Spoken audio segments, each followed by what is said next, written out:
That morning, while I was grinding coffee in my kitchen, the ground shook.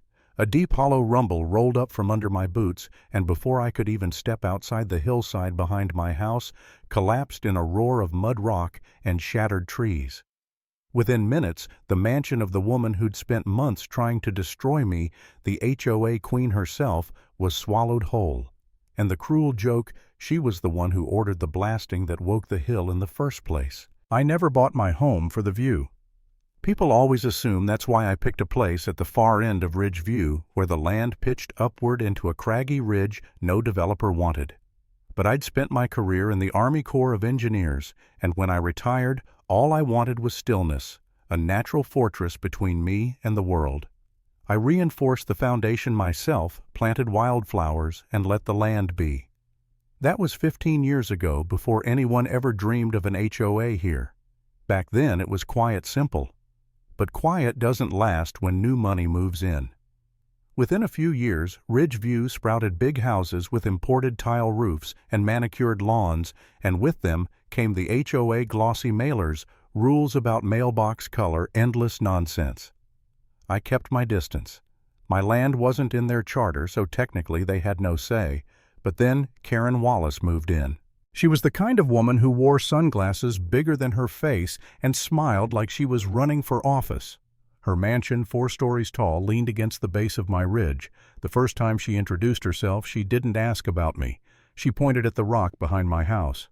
"That slab kind of ruins the view, doesn't it?" she said, voice syrupy sweet. I told her flatly, "That's my land."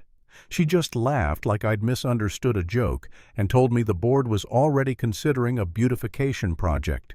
The way she strutted back down my driveway, you'd have thought she'd just sealed a deal. Within a week, I had a glossy packet in my mailbox with drone shots of my hill outlined in red. The HOA called it a vista improvement to enhance sunset accessibility. I laughed out loud at the phrasing, but the fact they'd mapped my property without permission chilled me.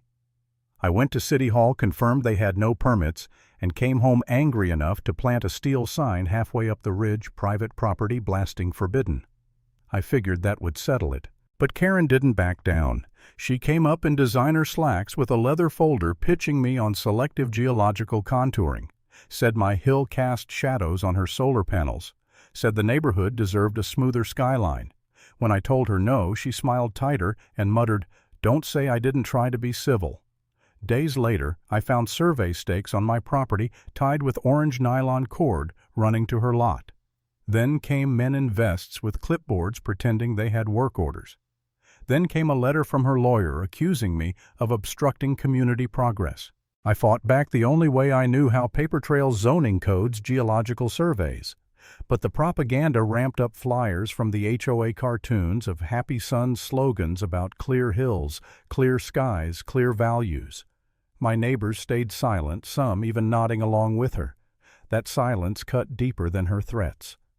I started to wonder if I was the crazy one. Maybe I was just a bitter old soldier guarding a pile of rocks while everyone else wanted progress. Maybe the hill didn't matter. For a few nights, I actually thought about giving up letting them blast it, letting the hill go. But then I dug out my old survey, the one I'd run almost 20 years ago, and the truth hit me harder than any insult. The ridge was fractured, cracked deep in ways invisible from the surface. It held because no one had touched it, but a few charges, a little rain, and the whole slope could shear off like wet cake. It wasn't just my peace at stake, it was every house below. Karen wasn't chasing a better view. She was gambling with lives. That's when the shame turned to steel. I printed copies of the survey, stapled them to lampposts, slid warnings under doors. Unauthorized blasting, planned unstable slope, landslide risk. Some neighbors tore them down, but some listened, and I promised myself I wouldn't back off again. Then came the letter. Certified mail stamped by the HOA, blasting scheduled for May 12th. They called it non-invasive blasting, as if such a thing existed. I drove to City Hall, filed complaints, begged officials to act, but bureaucracy moves slow. Meanwhile, Karen hung a banner across her gate. Clear views for all May 12th. Celebration. Balloons. Caterers. a damn ribbon-cutting ceremony for my doom. May 12th arrived with a cold mist curling over the ridge. At 6 in the morning my windows rattled and a deep thud rolled through my house. I knew instantly. I grabbed my boots, sprinted up the trail, and found 3 men in hard hats standing over live charges, dust already rising from cracks they'd opened. "Stop!" I shouted, lungs burning. One of them dropped the trigger box like it was on fire. "We have authorization," he stammered. "From who, Karen Wallace?" I snapped. "She doesn't own this land." "You're trespassing. You're destabilizing the slope."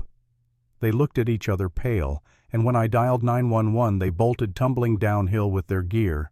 By the time I got back, Karen was sipping a mimosa under a white tent table set up for her victory party neighbors arriving in their Sunday best. I stormed to her driveway. "You just triggered a landslide waiting to happen," I shouted. She tilted her glass, smiled thinly. "Don't be dramatic, Mr. Cole. Licensed professionals handled it. Perfectly safe." I pointed at the ridge, still dusting rock. "You won't be saying that when your living room is buried under 10 feet of granite." Her eyes narrowed, but she turned away. She thought she'd already won. At 8, sheriff's cruisers rolled up a city inspector trailing. They issued a cease and desist, declared her in violation of code. Karen exploded, yelling about permits she didn't have, but even as they argued, the sky darkened, and the first drops of rain hit the fractured slope. By 3:17 that afternoon I felt the earth give. A low groan ran up through my bones, and when I looked out the back window, the ridge was moving. It didn't fall all at once. First, a slab broke loose, tumbling like a shattered tooth. Then came the roar, a widening V of mud and stone rushing downhill, snapping trees gathering speed. I ran outside, screaming for people to get clear, but it was too late. A wall of earth slammed into Karen's mansion, tearing it open like paper, crushing walls, swallowing her party tent whole. Glass blew outward. Timbers snapped, neighbors screamed. And in seconds the house that symbolized her pride and her power was nothing but rubble. When they pulled her out, she was alive, wrapped in a foil blanket, but silent for the first time since she moved in. Reporters swarmed, headlines spread unauthorized HOA blasting causes landslide. Neighbors turned on the board, furious. At the next meeting, I stood in the back while the president stammered excuses about good intentions. I stepped forward, dropped my folder thick with surveys, photos, and ignored warnings and said, "You weren't safe, you weren't approved, and you sure as hell weren't looking out for this community." The room fell into murmurs, then anger, then resolve.